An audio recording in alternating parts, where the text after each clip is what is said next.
Saber Comum, uma iniciativa conjunta de educação à distância e divulgação científica das instituições públicas de ensino superior e pesquisa do Rio de Janeiro. As mudanças climáticas já estão acontecendo e o ser humano não pode esperar que os desastres ambientais se intensifiquem para que atitudes sejam tomadas. O negacionismo científico crescente pode atrasar a agenda de adaptação e mitigação da interferência humana no clima, deixando-nos mais suscetíveis aos eventos extremos. A responsabilidade frente ao clima do nosso planeta é de todos e o debate não pode parar. A divulgação científica possibilita entender melhor o que está acontecendo e como podemos reverter os quadros mais pessimistas. Hoje, na aula 15 do nosso curso, o professor Diego Xavier, da Fiocruz, vai falar sobre os principais conceitos, dados e estudos sobre a influência das mudanças climáticas na saúde humana. Mudanças climáticas. Na aula de hoje, mudanças climáticas e saúde, conceitos, dados e estudos. Olá, tudo bem? Meu nome é Diego Xavier, trabalho no ICICT, na Fiocruz, e a gente vai falar um pouco sobre mudanças climáticas, alguns conceitos, dados e alguns estudos que têm sido desenvolvidos sobre o tema. Primeiro, a gente precisa falar um pouco, nesse tempo que a gente está vivendo, de fake news e de distorção da verdade factual em benefício de um determinado discurso, que as mudanças climáticas elas são reais, elas estão acontecendo, a gente está vivendo esse processo, o mundo também enfrenta a alteração na variabilidade climática, a gente vai falar sobre isso daqui a pouco, em função de processos naturais, né, como vulcões, enfim. O Sol também influencia bastante na questão da alteração do clima, mas se a gente desconta esse tipo de evento que contribui para a mudança do clima e observa outros fatores, a ação humana no mundo tem sido a responsável principal pelo aumento da temperatura e principalmente pela ocorrência de anomalias. E a gente vai ver o impacto disso, principalmente na saúde da população. Então a gente teve, né, principalmente nos Estados Unidos, um comportamento bastante negacionista que atrasou a nossa agenda sobre alterações climáticas em alguns anos. E agora a gente tenta retomar essa agenda de forma mais eficiente. Então, primeira coisa que a gente precisa entender é que existe uma diferença entre o clima e entre o tempo. O que a gente está vivendo agora é o tempo. O clima ele é composto de análises históricas. Então, quando a gente vê alguns líderes globais dizerem que não, que o clima não está mudando, porque está tendo uma nevasca, então não está tendo um processo de aquecimento, ele está falando do tempo, ele não está falando do clima. Mesmo assim, uma nevasca acima do esperado, ela tem influência, sim, dessa alteração que o planeta está sofrendo no clima. Bom, então o tempo é o estado físico das condições atmosféricas em um determinado local e num determinado tempo. Já o clima, a gente vai estar falando de uma série histórica, o período clássico de análise é de 30 anos, e a gente vai observar o comportamento médio do tempo nesses 30 anos, e se a gente observa uma alteração, a gente está falando de uma mudança do clima, e é disso que se trata essa aula. Bom, então quando a gente olha a questão de anomalia de temperatura no mundo, né, desde 1850 até 2018, que é esse gráfico que eu estou mostrando, a gente vê que principalmente aí pós-revolução industrial e principalmente depois da década de 70, a gente teve uma alteração na média de temperatura no mundo, e a gente já está aí chegando a cerca de meio grau e caminhando para um cenário bastante caótico. Se a Covid mostrou para a gente, por exemplo, que a necessidade que a gente tem de tomar algumas medidas, principalmente frente a um processo bastante agudo, que foi essa pandemia, no caso das mudanças climáticas, a gente está falando de um processo crônico, de uma coisa que vai se estender durante muito tempo. E a gente não pode esperar os impactos chegarem para que a gente tome alguma decisão. Então, quando a gente vai olhar esse gráfico de anomalia, nessa série, a média de 100 anos, a gente vê aí, principalmente depois dos anos 80, uma tendência de aumento bastante acelerada desse processo de aquecimento. Bom, mas da onde vem isso, né? Basicamente, os gases de efeito estufa, principalmente o dióxido de carbono, é o responsável pela grande parcela desse problema de aquecimento global. Mas cada país tem a sua diferença. No caso do Brasil, o gás metano, proveniente principalmente da criação de gado no país, é o principal responsável junto com o dióxido de carbono. É importante a gente saber isso, porque cada local vai ter que tomar medidas mais adequadas de acordo com suas fontes de emissão. Então, quando a gente olha os cenários que são previstos pelo IPCC aí até 2100, a situação é bastante preocupante. A gente podendo ter aumento de chuvas em até 50% em 100 anos e aumento de temperatura de até 11 graus, principalmente nos polos, ocasionando derretimento de geleiras e, consequentemente, ocorrência de vários outros problemas climáticos. Quando a gente olha para o Brasil, a gente vê aí, principalmente no centro-oeste, um processo de aquecimento bastante intenso, mas todo o país, de certa forma, vai estar sofrendo com essa situação. O que isso gera para a população, né? Depende da população que vai ser impactada. Um conceito bastante expandido para estudo de clima é a vulnerabilidade. Ela é composta pelo impacto, mais a exposição de uma determinada população, a sensibilidade, ou seja, como esse impacto se dá nessa população, e a capacidade adaptativa. Então, se é uma população que consegue se adaptar a esse processo, ela sofre menos. Agora, a gente precisa trabalhar muito nessa questão de adaptação, porque, infelizmente, o que a gente pode fazer, dado o cenário que a gente tem e como está se desenvolvendo, principalmente a emissão de gases de efeito estufa, se a gente não se adaptar, a gente vai sofrer mais, porque, de fato, essas mudanças vão ocorrer. Então, quando a gente, voltando à questão de tempo e clima, esse gráfico mostra para a gente um pouco dessa alteração. Então, você tem uma média histórica e aí você tem uma queda bastante abrupta e você passa a ter um outro comportamento da variável de temperatura aí no caso. Então, aí a gente está mostrando alteração na variabilidade, consequentemente, uma alteração no clima, no histórico do clima. Principalmente, os desastres são a face mais observável desse problema de mudança climática. A gente tem, sim, outros problemas de saúde que vão estar ocorrendo, mas toda vez que acontece um grande desastre, a gente vê o tamanho do problema que a gente vai ter que enfrentar. Até porque a frequência desses desastres tem aumentado cada vez mais. Então, a gente voltando a essa questão dos eventos extremos meteorológicos e climáticos, e a causa de um desastre, a gente classifica como uma séria interrupção no funcionamento normal de uma comunidade ou sociedade. E aí você tem essa população sendo afetada no seu cotidiano. Esses desastres vão trazer danos ambientais à saúde da população e vão trazer outros problemas de saúde que eventualmente podem estar até controlados, mas que vão reemergir em função da situação que esse desastre vai trazer para todo esse espaço geográfico. Esse evento ele vai tornar uma sociedade afetada incapaz de lidar, com a ampliação de perdas e danos, para além dos limites do lugar onde o evento ocorreu. Então, se eu tenho um desastre em um determinado município, esse dano ele pode se estender para municípios vizinhos que vão depender de serviços, enfim, principalmente serviços de saúde, e vão estar levando essas pessoas doentes para esses outros locais. Então, o problema não é só de um, o problema é de todos. E se todos não tentarem resolver, infelizmente, uns vão sofrer mais do que os outros. Para que um evento se constitua um desastre, é necessário um conjunto de fatores, Há condições físicas, sociais, que combinadas com fatores de risco, trazem um desastre. O desastre ele não se realiza sem que haja alguma ameaça. Então, locais em que a gente tem um histórico de chuvas, e a gente vai falar um pouco aqui sobre Nova Friburgo, a região serrana do Rio de Janeiro, esses locais historicamente sofrem essa ameaça com chuvas, e a condição que essas cidades se localizam topograficamente acaba trazendo um risco maior para que ocorra um desastre.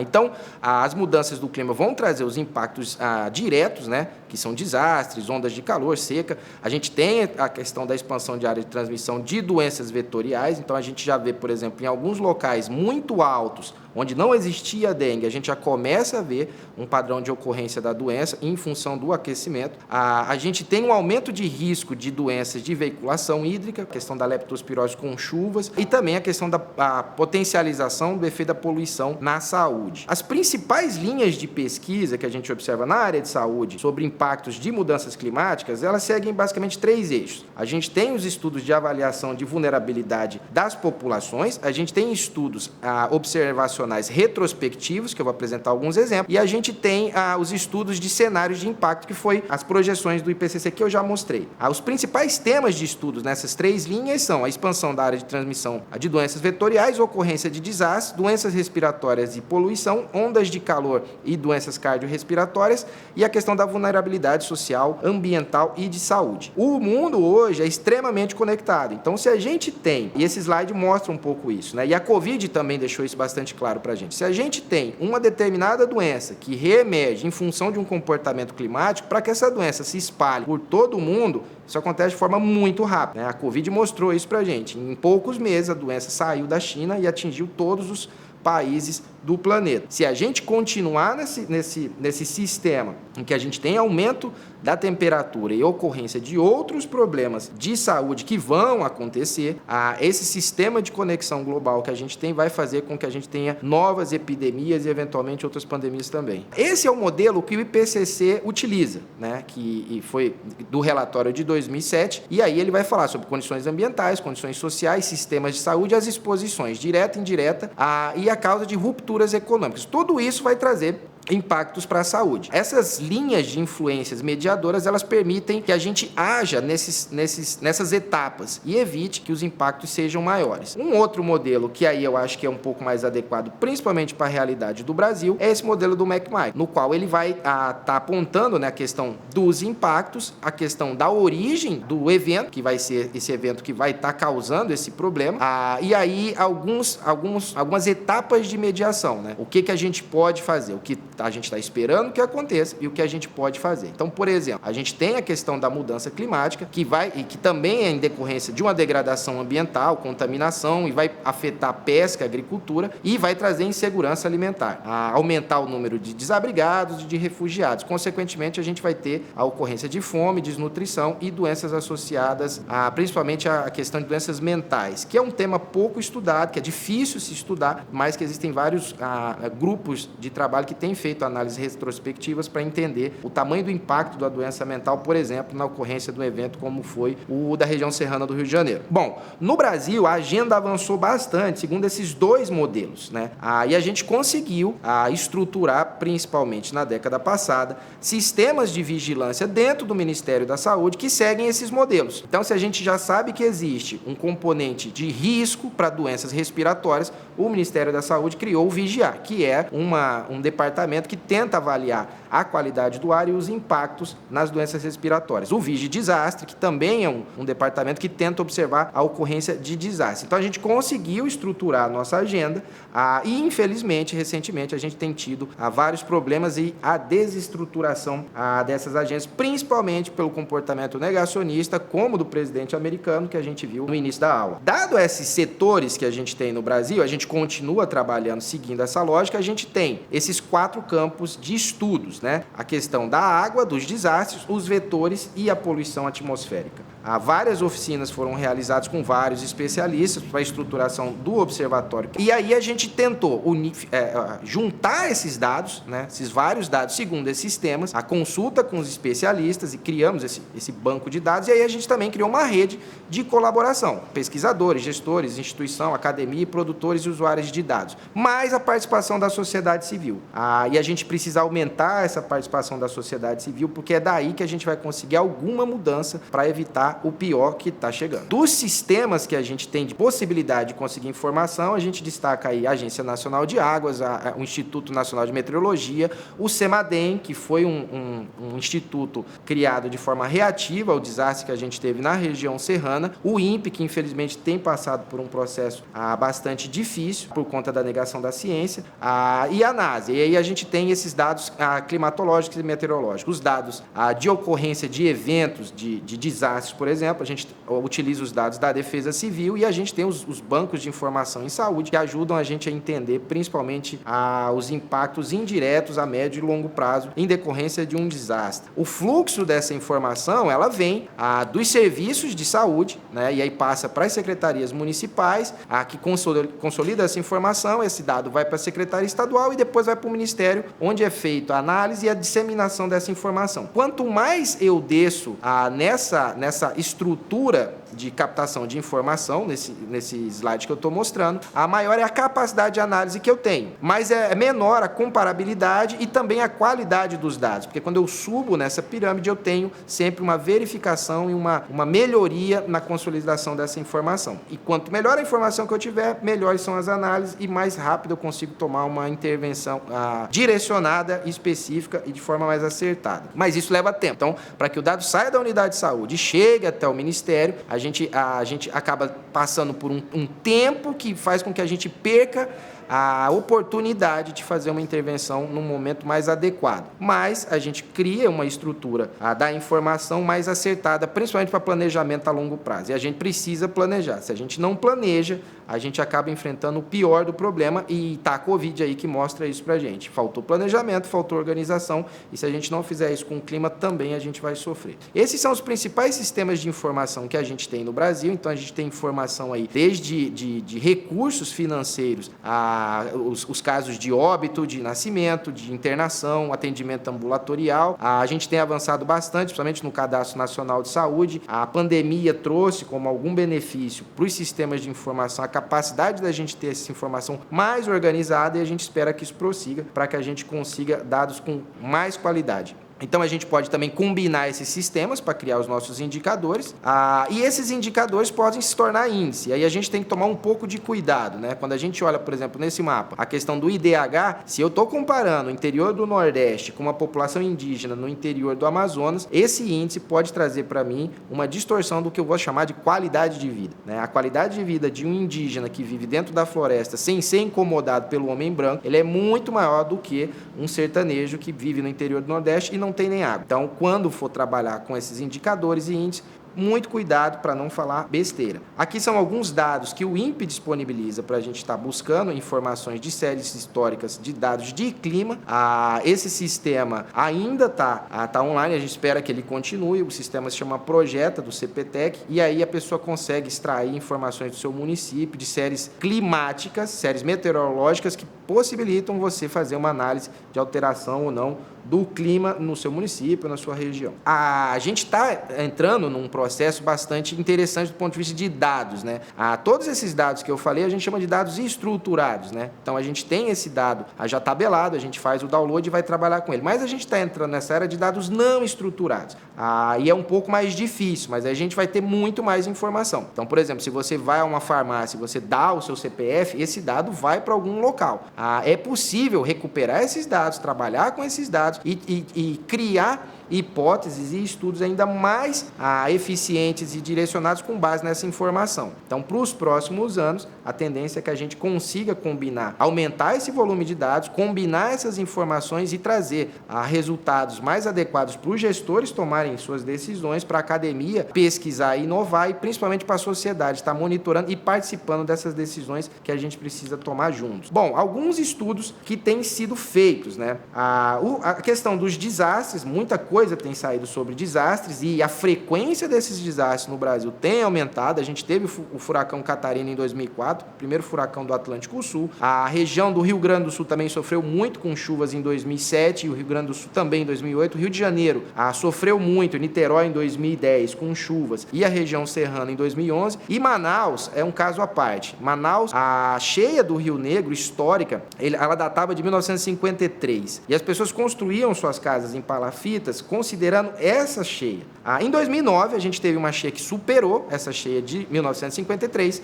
Em 2010, uma seca das piores de toda a série histórica de mais de 100 anos. Em 2012, a gente teve uma cheia que superou a de 2009.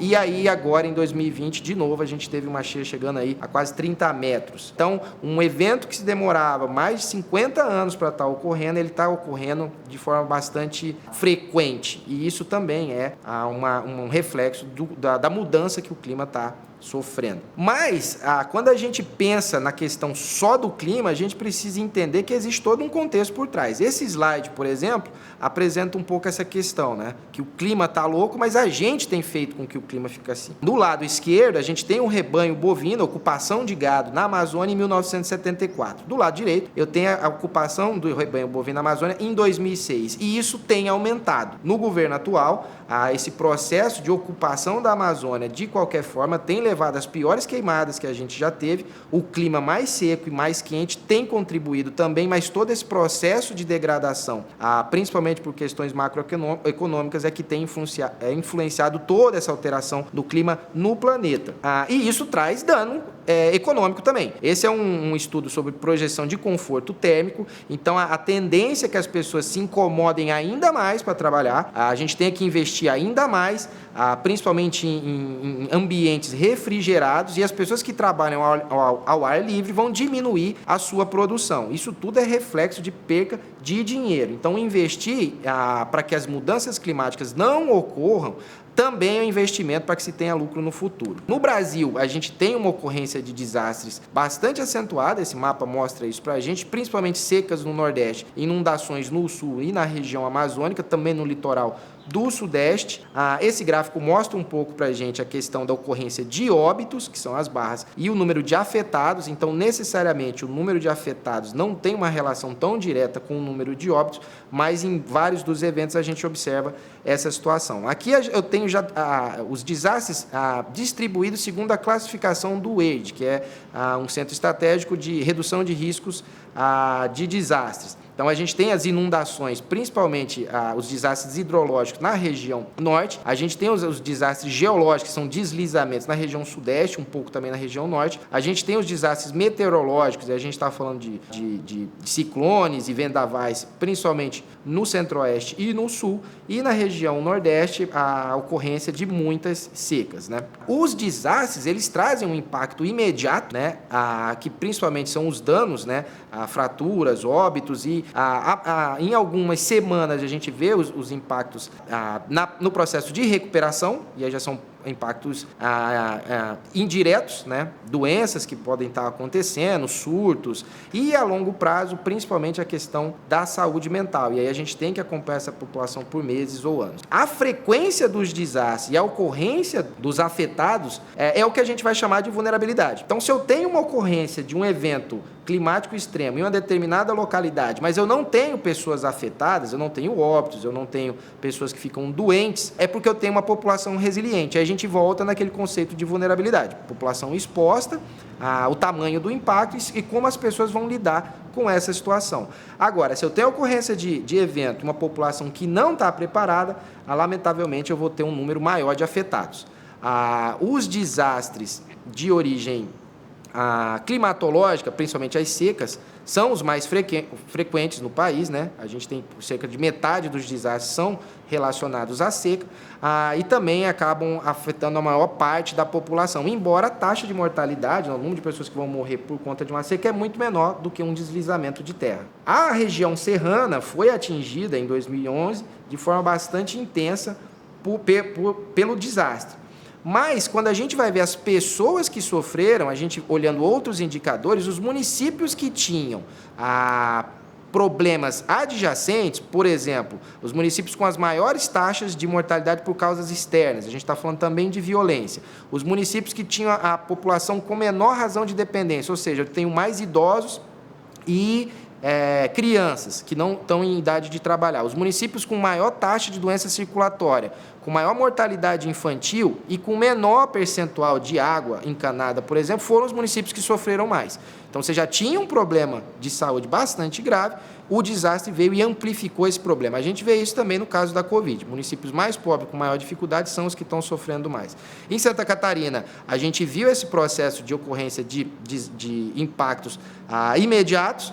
A curto prazo, a gente viu o aumento de fraturas e acidente vascular cerebral, as pessoas perderam suas casas, perderam seus remédios, a atenção básica também colapsou, então você não teve o acompanhamento dessas pessoas, a gente teve um aumento também de doenças crônicas, não só de doenças infecciosas, mas essas doenças infecciosas persistiram nos anos seguintes. A gente também teve essa questão do colapso do sistema de saúde. Se um desastre afeta o meu hospital, como é que eu vou atender as pessoas que sofreram esse desastre? Essa questão de colapso ficou bastante evidente no caso da Covid, e com desastres é a mesma coisa. Se você tem um processo que supera a sua capacidade de atendimento, o seu sistema de saúde entra em colapso e, consequentemente, o número de óbitos aumenta. Os desastres de origem meteorológica, a gente falou um pouco da questão do furacão Katrina que aconteceu no sul do país, um furacão no Atlântico Sul, que não é muito comum, mas a gente está vendo isso acontecendo no Brasil e na América do Sul, é uma consequência, sim, da alteração do clima. Nos eventos hidrológicos, a gente tem as inundações em Manaus. Manaus segue um padrão de cheia e vazante, mas quando a gente tem uma cheia acima do esperado, a gente acaba tendo um impacto muito maior nessa população. Quando a gente olha essas séries históricas, a gente vê esse comportamento de alteração dessas cheias, e isso traz para a gente problemas de saúde. Nesse slide, por exemplo, a gente mostra que se a gente tem uma cheia muito intensa, principalmente associada a chuvas, a gente tem um aumento de leptospirose. Se a gente tem uma seca muito intensa, a qualidade da água também cai e as pessoas sofrem na questão, principalmente doenças relacionadas a processos diarreicos, enfim, qualidade da água, qualidade dos alimentos. Quanto mais eu tenho o nível do rio aumentado, esse slide mostra isso para a gente, e eu tenho a chuva acontecendo, maior é o risco e pior o cenário para a ocorrência de leptospirose. No caso das secas, é um pouco mais difícil a gente avaliar, porque as secas a gente sabe quando ela termina, que é quando chove, mas geralmente a gente não consegue identificar o início, porque ela começa e vai se estendendo, até que a gente tenha uma situação de decreto de calamidade pública, e aí depois com as chuvas a gente tem o fim da seca. Mas todo esse processo, todo esse tempo, a gente está tendo impactos, inclusive de migração de pessoas. No Brasil é histórico que vários livros falam sobre esse processo do sertanejo do Nordeste vindo tentar a vida no Sul por conta da seca. Isso também é um impacto. Essa migração não ocorreria se a situação climática nesse local fosse melhor. E com a piora dessa situação climática, a tendência é que essa migração também aumente. Para finalizar, eu vou falar um pouco sobre qualidade de dados, né? Às vezes a gente não tem o dado disponível porque leva aquele tempo que eu mostrei no início, até que você captura a informação e até que a informação chega no Ministério da Saúde. Para isso, a gente tem outras opções. Trabalhar com dados da imprensa pode ser uma alternativa. Durante a pandemia, a imprensa tem se aproximado bastante da academia e alguns setores da imprensa têm desempenhado esse papel. Então, tanto na pesquisa quanto na divulgação, é importante ter essa aproximação, porque a capilaridade e a busca desses profissionais de imprensa pela informação pode ajudar a gente da academia também a resolver os problemas que a gente está enfrentando. Aqui, no caso, é uma análise sobre problemas diarreicos em alguns municípios. Foram coletadas essas informações de fontes da imprensa e a gente observou que o período de seca mais intenso converge para as notícias sobre seca nesses municípios. A gente tem diferenças regionais na qualidade da informação. Então, se a gente for comparar, por exemplo, o que aconteceu em Santa Catarina, olhando dados tanto de chuva e níveis dos rios, né, que transbordaram em 2008, com a questão do Rio de Janeiro em 2011, a gente vê que a gente tem um volume de informação maior e uma organização melhor em Santa Catarina dessa informação, e seria adequado que isso fosse feito para os outros estados também. Santa Catarina tem uma experiência, até pela ocorrência de vários desastres na região, e distribuir esse conhecimento, criar planos de governo que façam com que esse conhecimento chegue aos outros municípios, é uma forma adequada da gente estar trabalhando. Então, quando a gente compara os óbitos em Santa Catarina, olhando os registros do Sistema de Informação de Mortalidade e a ocorrência segundo a Defesa Civil, em Santa Catarina a gente vê uma convergência bastante grande, e no Rio de Janeiro, infelizmente, não. Bom, para finalizar, é importante que a gente entenda que, primeiro, as mudanças climáticas são uma realidade, elas vão continuar acontecendo, a gente está perdendo ou já perdeu a oportunidade de fazer algum tipo de mudança para que isso não ocorra, e o que sobra para a gente agora é tentar se adaptar, tentar criar populações mais resilientes, tentar criar mecanismos de ajuda e de combate, principalmente nas situações de desastre, porque, do contrário, a gente, infelizmente, vai acumular óbitos, principalmente nas populações mais pobres, e isso não é o que a gente espera como sociedade e como população. É isso, espero vocês na próxima. Muito obrigado.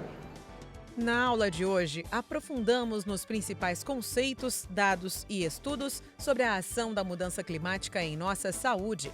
Vimos o quão importante é o investimento em estudo, previsão e planejamento de ações que nos protejam das catástrofes e eventos extremos.